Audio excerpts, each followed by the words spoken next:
It's all shipped in on barges. So brick is very heavy. Yes, we're going through the tunnel. Going through the tunnel.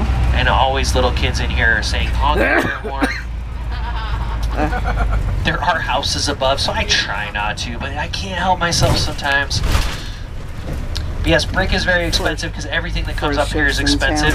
I often get asked how expensive certain things are. So for instance, a gallon of milk right now in Ketchikan is about $13. Oh! Yes, I had to give up Cinnamon Toast Crunch, none of that for me.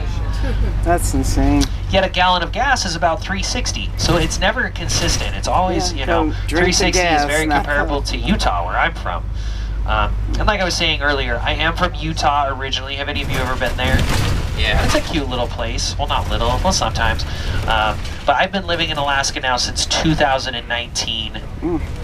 But I used to live up in the interior, so any of you that went to Denali National Park, or you went all through that area, I used to live in Trapper Creek, or near a town you may know called Talkeetna. Yeah. That's where I used to live.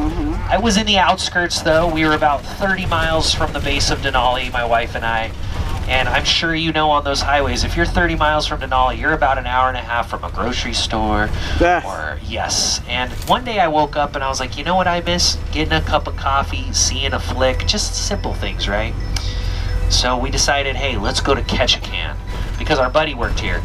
He's like, you gotta come down. So we come down, and then it started raining, and I was like, what's going on with this? Is this often? And then he told me, yeah, it's about 13 feet a year. Or sometimes they say almost 300 days of rain. And, crazy. You know, we've actually really loved it so far. I don't mind the rain too much, and we do get sunny days. But I will say this, up there, I gave tours about Denali and the Iditarod and moose and all this stuff that's not here. So when I moved here, I had to learn all this new stuff to tour about. And on my first day, I took a group out and I told everybody that we got 1,300 feet of rain here. Yeah. So there's about 27 people out there that are like, you know what's crazy? They're underwater. So. But it's 13. May as well be 1,300, right? It's a lot of rain.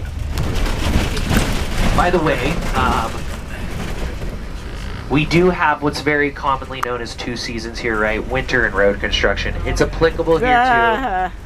It's always under construction, but this road is stilted just like the road we saw earlier, but these stilts or pylons are over the ocean. So right now we are technically over water, and when they were doing construction here last year, they were drilling, and they drilled too deep, and there was this big hole down to the ocean. So when they do construction out here, they got to be extra careful. They don't want to drill down to the ocean. And they're trying to make the sidewalks nicer for everybody so people could walk this way as well.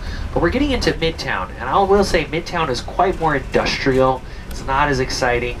A lot of these buildings we're passing are actually canneries. And here in Ketchikan, we used to have over 13 canneries for salmon alone. So that's when we were the #1 exporter of salmon. So that's why you hear we are the salmon capital of the world.